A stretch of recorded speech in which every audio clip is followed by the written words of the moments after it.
That's a book I wrote about my best friend Eric Sloane. I'm very proud of that book. I, I tell people that that book is not written. It's a conversation between me and Eric. And when you read that book, you'll have to agree that it's not written like a book is supposed to be written. It's really a conversation. He was such a talented person. He could paint a major painting a day, go to lunch with me, go to dinner that night with his wife, and write 50 books in 50 years. Most productive man that I ever saw. And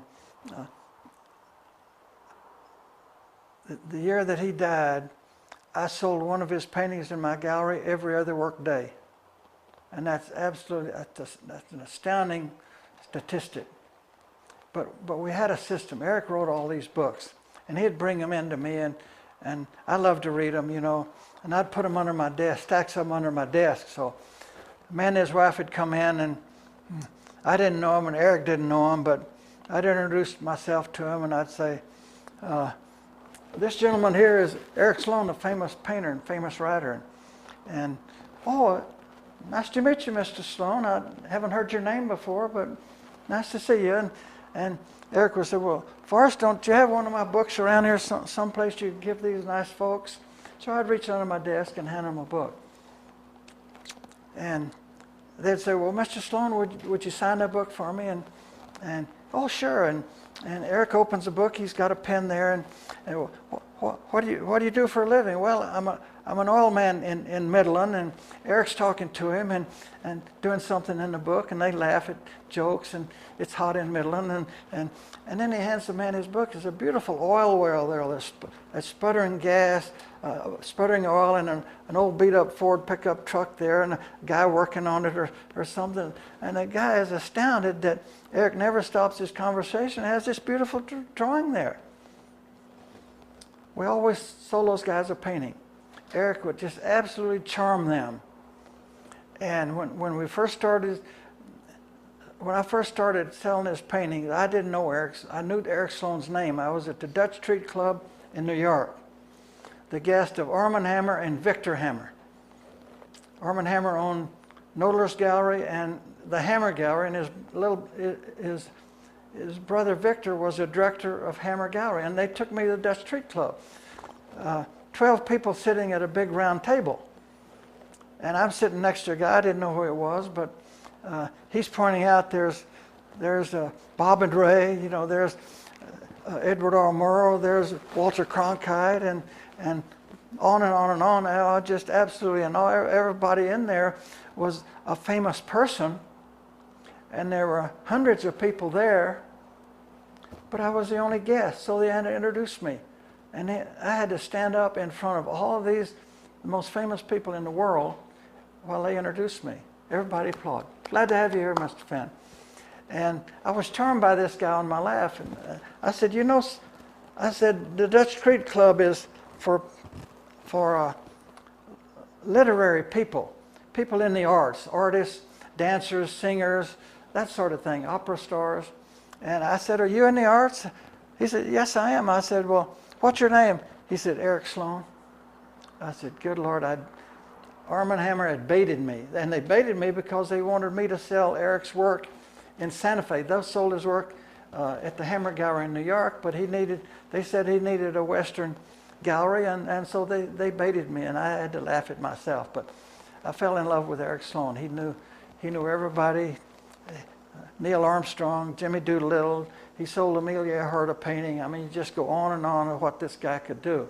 He was so clever. And we'd go to lunch I always took him to lunch at a restaurant that had paper placemats, because I knew Eric was going to make doodles. Every time he'd make a doodle, I'd make him sign it, and I'd grab it before the waitress could get to it. And sometimes he'd scowl when Eric, sign that, because I want to keep that. And so sometimes he'd sign his name backwards. He could sign his name upside down and backwards. It just giving me the yeah. And I got a bunch of those things. And Eric was just so clever, and so much fun to be with him. And he had a heart condition. And this one place we used to go to lunch, after lunch he'd walk in the payphone and put a dime in the payphone, and he'd take the receiver and hold it up to his pacemaker. And a computer in New York would say, "You are okay," or something like that, you know. And one time Eric said, "I don't know what I'll do if that voice in the computer tells me my heart has stopped working." That's a pretty good line, isn't it? But he said, "Because you're my agent, I want you to price my paintings. And you know more about it than I do. Besides, it embarrasses me." So we were at lunch one day, and I said, "Eric, I'm selling your paintings for $17 a square inch." He said, "What? $17 a square inch?" And he got on my carcass with both feet, and I was gasping for air, and I was praying that waitress would come over and spill something on him to change the mood and to change the conversation. But anyway, after a while, we kind of came to a mutual understanding there someplace, but he said, "That's not enough money." Before you go there, what's so odd about $17 a square inch? Well, I said, "Eric, I'm selling your paintings for $17 a square inch because you have to have a norm. In golf, they call it a par, something to start with to tell you whether you're good or bad." And I said, "Otherwise, we don't know how to appreciate your paintings. Demand dictates value, but you have to have a common starting point." I said, "Everything is sold by size. Diamonds, yachts, buildings, I don't care what it is." I said, "Even picture frames." He said, well, something to the effect that, "Well, you know, my paintings, I don't think my paintings are chopped liver," or something like that. So I tried to, we got a little bit loud, and there was a lady over there in the corner trying to hide behind her coffee cup, and I think a waitress tripped over some kind of bucket trying to get out the side door. But then we started laughing and ordered Rosalie creme brulee, you know, and everything was fine. But I said, "I'll tell you what, Eric, you don't like for me to sell your things for $17 a square inch, so you start pricing them." So I said, "Okay."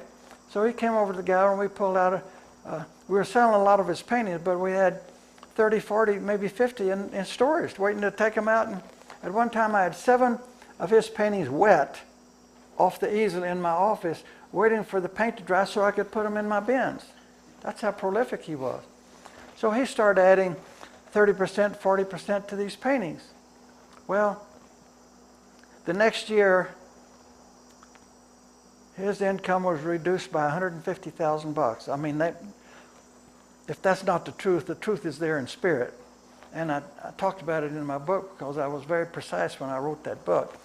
And at the end of that year, he said, "Forrest, let's go back to what you were doing." He said, don't tell me what you're doing, just go back and let's do it your way." And the next year, we increased sales like 40%, and he died in 1985, and the 12 months before that, we sold one of his paintings every other work day for the entire year. That's unheard of. I mean, Renoir never did that.